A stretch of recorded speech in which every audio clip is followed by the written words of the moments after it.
Well, hello there. Happy Saturday. It's the 13th of March. Hey, if you're not doing anything at 1 o'clock this afternoon, come on over to the church. We're going to be doing some spring cleaning. The weather's been nice, and we have the installation tomorrow of yours truly. It's going to be a great celebration and a fun day. And so we just wanted to do a little sprucing up, shall we say. So I encourage you to come on out on or this afternoon at 1 p.m. Hang out. Let's clean together. Ooh, doesn't that sound fun? Anyway, Galatians chapter 2, verses 11 through 15. But when Cephas came to Antioch, and Cephas is Peter, okay, the apostle Peter, I opposed him to his face because he stood condemned. For before certain men came from James, he was eating with the Gentiles. When they came, he drew back and separated himself, fearing the circumcision party. And the rest of the Jews acted hypocritically along with him, so that even Barnabas was led astray by their hypocrisy. But when I saw that their conduct was not in step with the truth of the gospel, I said to Cephas before them all, if you, though a Jew, live like a Gentile and not like a Jew, how can you force the Gentiles to live like Jews?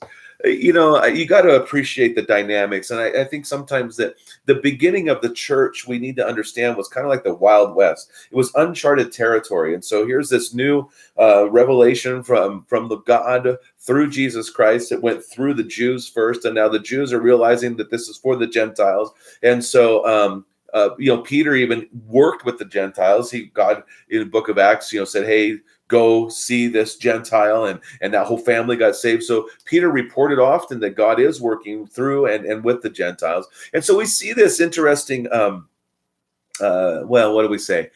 Interaction here between Paul and Peter. And it's interesting because Paul he does not mince words. And maybe he says some things are a little harsh because he says, because he stood condemned. And what's interesting, he's not saying that he's condemned to hell, because we know in Romans 8:1, he says, therefore there is now no condemnation for those who are in Christ Jesus. But what he's saying is your actions are condemnable. These are not the actions of a true believer. You are treating people with partiality.